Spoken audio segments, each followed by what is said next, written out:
వాళ్ళ బద్వేలు కాన్స్టిట్యున్సీ రావడం జరిగింది.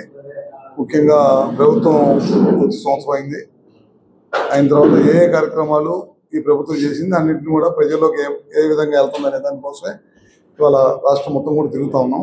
మా ముఖ్యమంత్రి నారా చంద్రబాబు నాయుడు గారు కానీ, తెలుగుదేశం పార్టీ క్యాడర్ కానీ అందరూ కూడా తిరుగుతూ ఉన్నారనమాట.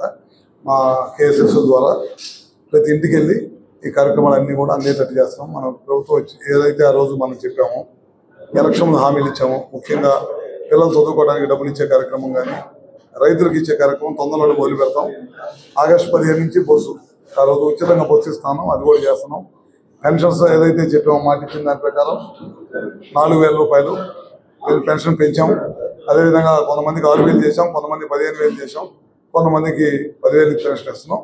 నాకు తెలిసి దేశంలో ఎక్కడ ఇవ్వనంత డబ్బులు పెన్షన్ రూపంలో ఖర్చు పెడుతున్నాం. దాదాపు 63-64 లక్షల మందికి 33,000 కోట్ల రూపాయల పైన పెన్షన్స్ మీద ఖర్చు పెడుతున్నాం.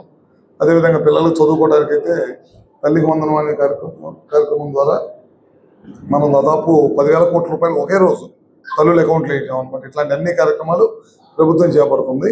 ఇవన్నీ కూడా ప్రజలకు తీసుకెళ్ళడం కోసం ముఖ్యంగా ఈ కార్యక్రమం పెట్టాం. దాంతోపాటు మా డిపార్ట్మెంట్కి సంబంధించి అందరిని రమ్మని చెప్పాము. ఇవాళ కడప జిల్లాలో ఏ కార్యక్రమాలు చేస్తాం, సబ్స్టేషన్స్ ఎన్ని ఇచ్చాము, ఆర్టీసీఎస్ ఎలా జరుగుతుంది, పిఎం సూర్య గారు 20 లక్షల కనెక్షన్ ఈ రాష్ట్రానికి కేంద్రం ఇచ్చింది.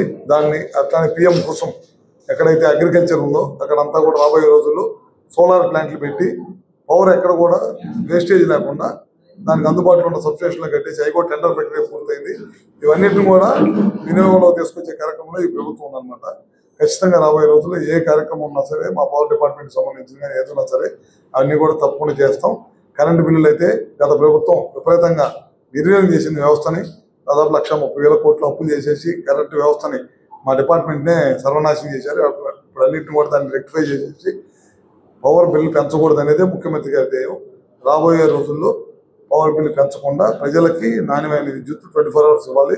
దీంట్లో పాటు సోలారు విద్యుత్తు, సోలారు, విండ్, పిఎస్పీలు ఎక్కడైతే మనకు అనుకూలంగా ఉన్నాయో అన్ని కూడా రెడీ చేసి తీసుకురావాలన్నమాట. ఎందుకంటే మనం అప్పట్లో 14 to 19 రాష్ట్రం విభజన అయిపోయిన తర్వాత మన రాష్ట్రంలో 7,000 మెగావాట్ల నుంచి 8,000 మెగావాట్ల పైన రెన్యూబుల్ ఎనర్జీలో మనం పెట్టిన తర్వాత గడిచిన 5 సంవత్సరాలు ఒక్క మెగావాట్ కూడా ఈ రాష్ట్రానికి అందుబాటులోకి రాలా.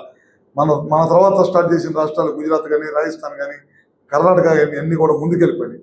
ఇప్పుడు వాటితో పాటు పోటీ పడాలనే ఉద్దేశంతో మనం రెన్యూబుల్ ఎనర్జీకి సంబంధించి చాలా సంస్థల్ని కాన్ఫిడెన్స్ క్రియేట్ చేసి, ఎందుకంటే గతంలో చాలా ఇబ్బందులు పడ్డారు, వాళ్ళందరూ కూడా కాన్ఫిడెన్స్ క్రియేట్ చేసి మళ్ళీ తీసుకొస్తున్నాం. వీళ్ళందరి చేత ఇండస్ట్రీస్ పెట్టిస్తున్నాం, రెన్యూబుల్ ఇండస్ట్రీస్ పెట్టి పవర్ తయారు చేపిస్తున్నాం. మనకి అనువైన ప్రదేశం రాయలసీమ అనే ప్రాంతం మనకి మంచి అనువైన ప్రదేశం. ఈ ప్రాంతంలో మనకు అవకాశం ఉంది కాబట్టి ఇక్కడ నుంచి రెన్యూబుల్ ఎనర్జీని ఎక్కువగా తీసుకొని సోలార్, విండ్ కానీ, పిఎస్పీని ఎక్కువగా తయారు చేసి మన రాష్ట్ర వినియోగాలకే కాకుండా దేశంలో ఎక్కడున్నా సరే ఆ వినియోగించడం కోసం తయారు చేసే కార్యక్రమం కూడా చేపట్టాం అన్నమాట. తద్వారా ఉద్యోగ అవకాశాలు కూడా వస్తాయి. ఉద్యోగాలు కూడా చాలా పెద్ద ఎత్తున ఉద్యోగాలు తీసుకురావడానికి అవకాశం ఉంది. మీకు తెలుసు, లోకేష్ గారు 20 లక్షల ఉద్యోగాలు ఇవ్వాలని ధ్యేయం పెట్టుకున్నారు. దాంట్లో అవకాశం ఉన్న చట్టాల్లో ప్రభుత్వ ఉద్యోగాలు టీచర్ పోస్టులు 6,300, 6,400 పోస్టులకి తొందరలోనే డిఎస్సీ పిలుస్తున్నారు.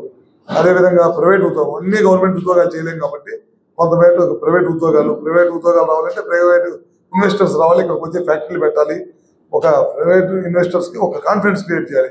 అది ముఖ్యమంత్రి నారా చంద్రబాబు నాయుడు గారి వల్ల వైద్యం అని చెప్పి తెలియజేసుకుంటూ, ఈ ప్రభుత్వం ఎలక్షన్ ముందు ఏదైతే మాట ఇచ్చిందో అవన్నింటిని కూడా తూచే తప్పకుండా ఈ ప్రభుత్వం చేసిందని చెప్పి మీ అందరికీ కూడా తెలియజేస్తాం.